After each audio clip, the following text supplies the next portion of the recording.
ભરૂચ જિલ્લા કોર્ટને ફરી એકવાર બોમ્બથી ઉડાવી દેવાની ધમકી મળતા ચકચાર મચી ગઈ છે। અજાણ્યા શખ્સ દ્વારા ઈમેલ મારફતે મોકલવામાં આવેલી આ ધમકીના પગલે પોલીસ અને જિલ્લા વહીવટી તંત્ર હરકતમાં આવ્યું છે।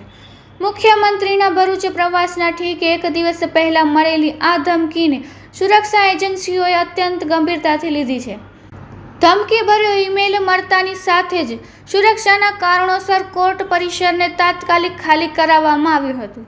કોર્ટમાં હાજર વકીલો, કર્મચારીઓ અને અસીલોને સુરક્ષિત રીતે બહાર ખસેડી સમગ્ર સંકુલને પોલીસ છાવણીમાં ફેરવી દેવાયું હતું। ઘટનાની જાણ થતાં જ બોમ્બ સ્ક્વોડ, ડોગ સ્ક્વોડ અને સ્થાનિક પોલીસનો કાફલો ઘટના સ્થળે પહોંચી ગયો હતો। સુરક્ષા દળો દ્વારા કોર્ટના દરેક રૂમ, લોબી અને ખૂણે-ખૂણામાં ઝીણવટભરી તપાસ હાથ ધરી વ્યાપક સર્ચ ઓપરેશન શરૂ કરવામાં આવ્યું છે। નોંધનીય છે કે આજે રાજ્યના મુખ્યમંત્રીનો ભરૂચ ખાતે મહત્વનો કાર્યક્રમ યોજાઈ જઈ રહ્યો છે। આ સંવેદનશીલ સ્થિતિને ધ્યાને રાખીને પોલીસ વિભાગ દ્વારા સુરક્ષા વ્યવસ્થા વધુ સઘન બનાવી દેવામાં આવી છે।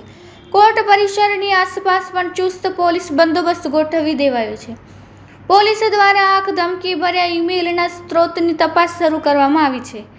ઈમેલ ક્યાંથી મોકલવામાં આવ્યો અને તેની પાછળ કોનો હાથ છે તે જાણવા માટે સાયબર ક્રાઇમ અને ટેકનિકલ ટીમની મદદ લેવામાં આવી રહી છે।